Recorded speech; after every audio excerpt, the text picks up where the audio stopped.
안녕하세요. 한겨레 논설위원 손원재입니다. 윤석열 검찰총장 거취 논란이 최근 또 한 번 정치권을 달궜습니다.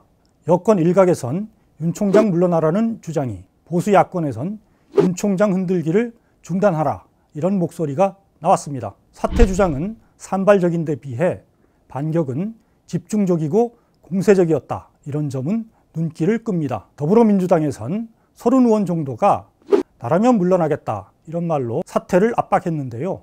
보수 야권에선 윤석열 구하기 포화를 퍼부었습니다. 보수 매체들은 이런 주장을 키우며 이른바 찍어내기 프레임을 부각했고요. 이런 구도는 정치권이 진영으로 갈려 거의 모든 사안을 정쟁화해온 관행의 산물이라고 봐야 할 겁니다.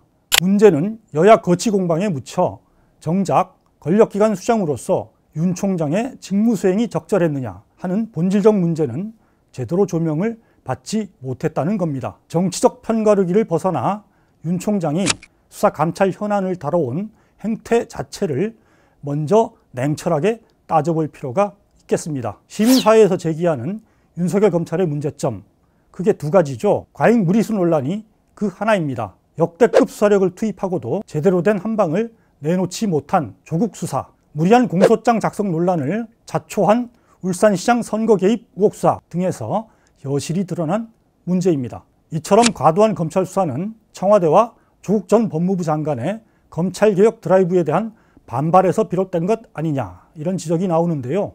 합리적 의심이라고 봅니다. 또 하나는 편파 수사 논란에 들이운 이중잣대 문제입니다.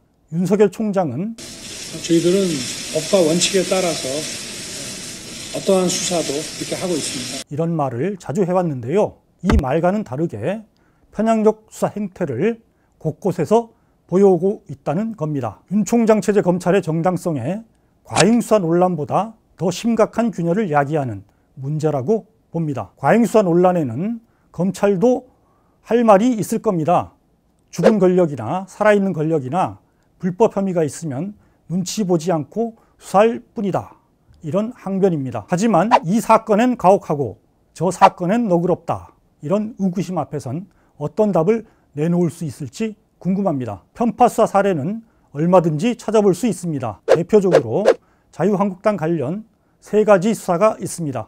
황교안 전 자유한국당 대표의 법무부 장관 시절 세월호 수사 방해 의혹, 나경원 전 원내대표 아들, 딸 입시 취업 관련 의혹, 국회 패스트트랙 저지 사건 등인데요. 청와대 수사에선 거칠 것 없이 몰아치던 검찰이 이 3가지 수사에선 지지부진, 지리멸렬했던 것 기억하실 겁니다. 윤 총장 장모 부인 관련 사건 처리에서 드러난 검찰의 모습도 다를 게 없습니다. 표창장 정도가 아니라 아예 은행 명의 증명서를 통째 위조한 혐의를 두고서도 검찰은 언론 폭로 뒤에야 재수사에 나섰습니다. 그러고도 자금 융통에 관여하고 문서 위조범을 측근으로 둔 총장 부인은 소환 조사도 않고 불기소한 것 아니겠습니까?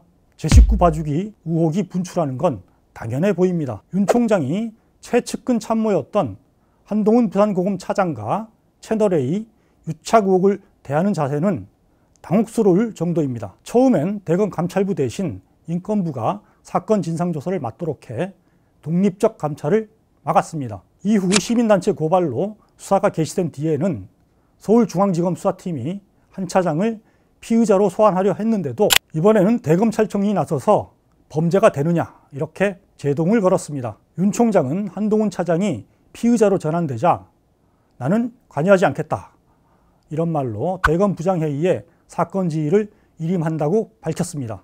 하지만 그래놓고는 정작 수사팀 견제용이라는 평가가 나오는 전문수사 자문단은 자신이 직권으로 소집한 것으로 드러났습니다. 대놓고 3단 방어막을 친 셈입니다. 특히 자문단은 검찰수사심의위원회와 달리 총장의 입김이 크게 작용할 수 있는 기구입니다. 심의 안건을 정하고 자문단원을 위촉하는 권한이 모두 총장에게 있다고 합니다. 한 차장 소환 조사도 가로막힌 상황에서 자문단까지 나선다는 건 사실상 수사 방해 아니냐, 이런 지적이 나옵니다. 윤 총장은 과거 박근혜 정부 시기 국정원 선거 개입 수사 때 외압에 굴하지 않는 기계를 보여주며 깊은 인상을 새긴 바 있습니다. 그때의 윤석열이라면 한 차장 수사에서도 나는 일선 수사팀의 판단을 믿는다, 이런 말로 수사팀에 힘을 실어주는 게 마땅했을 것입니다. 하지만 지금의 윤석열은 정반대의 모습을 보이고 있습니다. 상대가 누구냐에 따라 달라지는 윤석열표 원칙. 그 허망함은 이른바 윤적윤. 지금 윤석열의 적은 과거의 윤석열이다. 이런 말을 떠올리게 합니다. 지금 윤 총장의 행태에선 검찰 바깥엔 서리빨 같으면서 내 식구만은 예외다. 이런 검찰주의자의 오만이 어른거립니다. 검찰이 이런 오만에 계속 휘둘린다면 더 이상 검찰의 공정성에 대한 국민의 신뢰를 회복하지 못할 겁니다. 이런 점에서 윤 총장과 검찰 조직이 한동훈 차장 사건을 어떻게 처리하느냐의 문제야말로 이후 윤 총장과 검찰의 운명을 가르는 시금석이 될 것이라고 봅니다. 윤석열 검찰이 이런 막중한 의미를 새겨 엄정하고도 공정한 수사기관으로 변화할 수 있을까요? 아니면 앞으로도 계속 두 얼굴의 권력기관으로 남게 될까요? 논설에서 함께 계속 주시하도록 하겠습니다.